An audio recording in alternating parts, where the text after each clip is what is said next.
기도하시죠. 하나님 아버지, 토요일 아침입니다. 내일은 주일입니다. 온 성도가 오늘도 말씀으로 하루를 큐티하고 내일은 주일 주님 앞에 성실하게 지키는 성도가 되게 하시고 오늘도 은혜 받게 하옵소서. 예수님의 이름으로 기도합니다. 아멘. 네, 오늘 토요일 아침입니다. 사무엘하 12장 1절로 15절입니다. 내용이 좀 길어요. 읽을 때 따라오시기 바랍니다.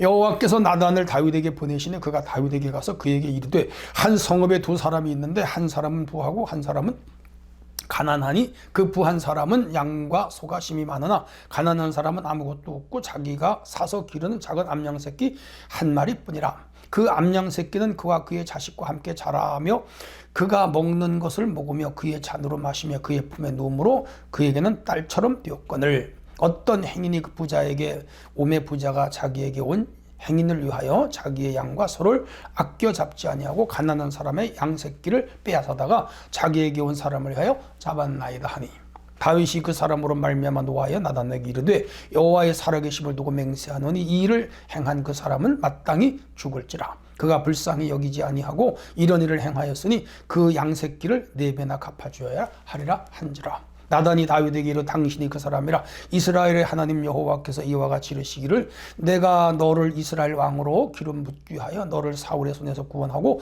내 주인의 집에서 내게 주고 내 주인의 아들들을 내 품에 두고 이스라엘과 다윗 유다 족속을 내게 맡겼느니라. 만일 그들이 부족하였을 것 같으면 내가 내게 이것저것을 더 주었으리라. 그러한데 어찌하여 내가 여호와의 말씀을 업신여기고 나 보기에 악을 행하였느냐. 내가 칼로 햇사람 우리아를 치되 암몬 자손의 칼로 죽이고 그의 아내를 빼앗아 내 아내로 삼았도다. 이제 내가 나를 업신여기고 햇사람 우리아의 아내를 빼앗아 내 아내로 삼았은즉 칼이 내 집에서 영원토록 떠나지 아니하라 하셨고, 여호와께서 또 이와 같이 이르시기를 보라 내가 너와 내 집에 재앙을 일으키고 내가 내 눈앞에서 내 아내를 빼앗아 내 이웃에게 주리니 그 사람들이 내 아내와 들과 더불어 백주에 동침하리라. 나는 은밀히 행하였으나 나는 온 이스라엘 앞에서 백주의 일을 행하게 하리라 하셨나이다 하니, 다윗이 나단에게 이르되 내가 여호와께 범죄하였노라 하며 나단이 다윗에게 말하되 여호와께서 당신의 죄도 사하셨나니 당신이 죽지 아니하려니와 이 일로 말미암아 여호와의 원수가 크게 비방거리를 얻게 하였으니 당신이 낳은 아기가 반드시 죽으리다 하고, 나단이 자기 집으로 돌아가니라. 우리아의 아내가 다윗에게 낳은 아이를 여호와께서 치심에 심히 알는지라. 아멘. 네, 오늘은 이 죄의 재앙, 죄의 결과에 대하여 두려운 면을 봅니다. 큰 주제는 말씀을 업신여긴 죄악, 그리고 하나님의 두려운 판결, 이런 내용이 되겠습니다.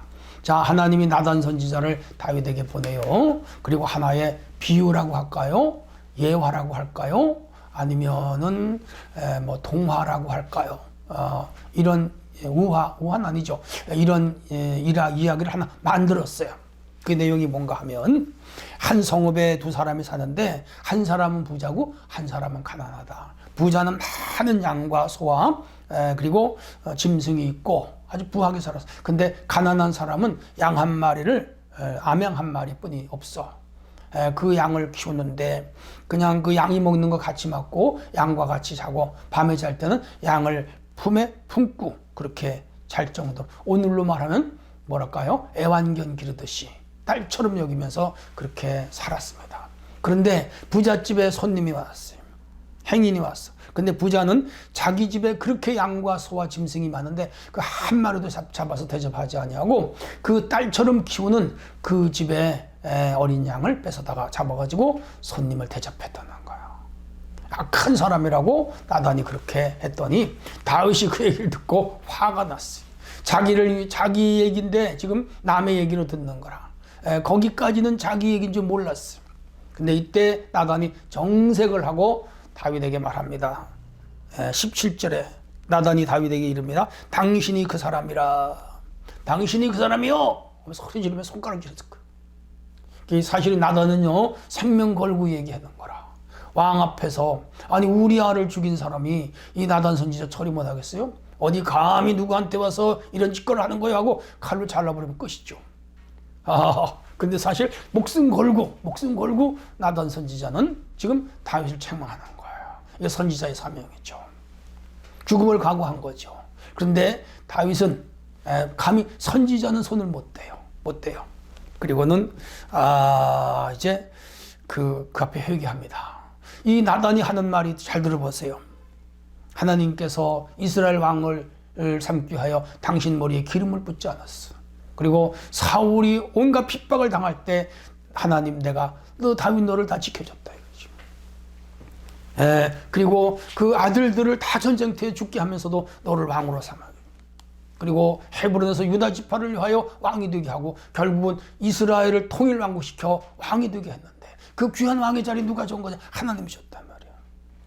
그렇죠? 그런데 이 햇사람 우리아의 아내 밧세바를 그 남편을 전쟁터에 넘으로 죽게 한 그 악한 죄를 당신이 짓지 않았느냐? 하나님이 나한테 그 말 책망하라고 보냈다라고 말했습니다.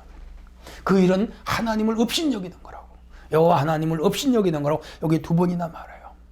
그러면서 이제 당신 집에 재앙이 오는데 그 우리 아내를 뺏은 것처럼 당신의 아내들, 후궁들이죠. 백주에 그 아내들이 다른 남자에게 빼앗기리라고. 실제로 압살롬이 난을 일으켜서 다윗이 맨발로 도망을 쳐서 길라라모스 도망갔고, 그리고 이 압살롬은 자기의 그 다윗의 후궁들이죠. 자기에게 사실은 어머니 된 사람들을 다 겁탈해버렸어요. 그 아버지 다윗이 진 죄의 값이었죠. 그리고 이제 우리 밧세바를 통하여 얻은 아들은 죽게 될 거라고. 당신은 원수들에게 비방거리가 될 거라고 그렇게 무서운 화가 임할 것을 여기 다윗 앞에서 예고했습니다. 이런 내용이 오늘 전부예요. 자, 1절로 6절의 말씀을 조금 정리하면요. 죄는 은폐할 수 없다는 거죠. 왜? 하나님 다 보고 계신다는. 죄를 숨기면 안 돼요. 우리가 양심의 법도 하나님 앞에 털어놔야 되고, 그리고 국가에서 국가법을 범한 것도 우리가 그거 당연히 벌을 받아야 돼요. 스티커를 받을 거 스티커를 받고, 징역을 살인을 했다면 징역을 살아야죠. 벌금 물을 해서 벌금을 물어야 되고, 그리고 자기가 진짜 죄를 졌다면 경찰서에 스스로 나가서 회개해야 돼. 그리고 벌을 받아야 돼. 하나님 앞에도 자신이 죄를 졌다면 철저하게 회개해야 돼. 그리고 하나님으로부터 용서를 받아야 되죠. 이 죄에 대하여 회개하지 않을 때 하나님은 선지자를 보냈어. 오늘은 하나님 누굴 보내죠? 말씀을 보냅니다. 그래서 강대상을 통하여 목사님들이 말씀을 선포하게 하는 것은 우리 죄를 회개하기 위하여 외치는 거예요. 그때 내가 죄가 있거나 내 마음속에 부딪히는 거 있으면 하나님 앞에 나가 눈물로 회개해야 돼. 금식할 건 금식해야 돼. 자백할 건 자백해야 돼. 그리고 주님으로부터 용서를 받아야 돼. 이 지금 다윗이 저지른 죄는 이 나단 선지자가 만들어 말한 비유 중에 부자가 가난한 자 양 한 마리 뺏은 것과 같은 거라. 나쁜 죄죠. 그 얘기를 듣고 다윗이 막 진노했잖아요. 자기 얘기인데. 누가 들어도 진노하죠. 하나님이 진노할 죄죠. 결국은 이 왜 나단을 통하여 하나님이 이 말을 하게 했을까요? 다윗 스스로 실토하게 하려고. 내가 그 죄를 졌습니다. 잘못했습니다. 그래서 나단 선지자 앞에 이 자기 죄를 실토합니다. 그리고 하나님 앞에 내가 죄를 졌다고 고백합니다.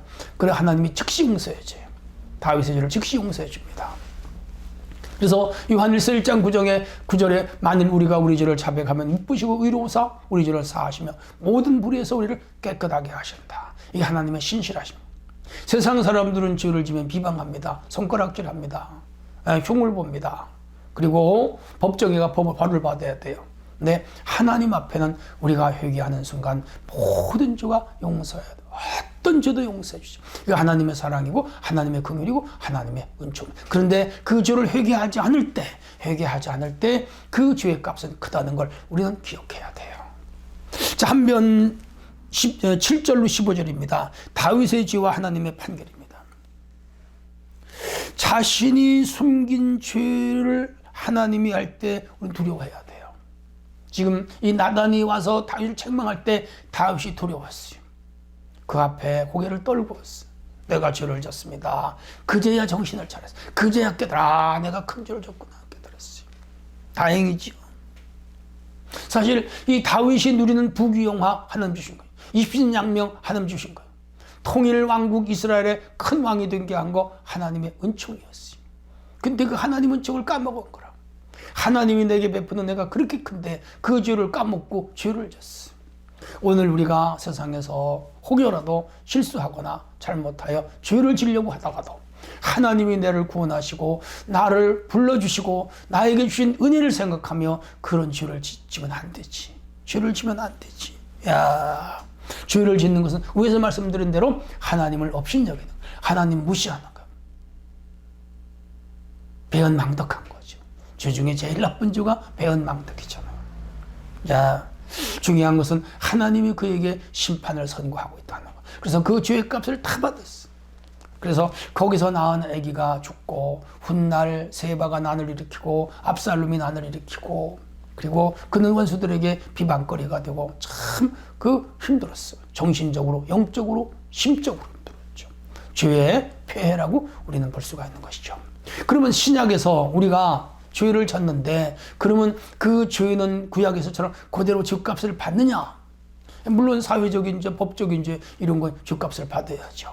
근데 우리가 하나님 앞에 지은 어떤 죄도 회개하면 우리 하나님은 용서한다는 거.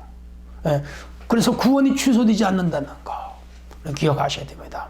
그래서 하나님 앞에 나와 매일 회개하고 가장 좋은 방법은 죄를 짓지 않는 것입니다. 하나님 아버지, 내가 매일 죄를 짓지 않도록 내 입술을 다스려 주시고 내 눈을 다스려 주시고 내 손과 발을 다스려 주시고 내 사상과 생각을 다스려 주시옵소서.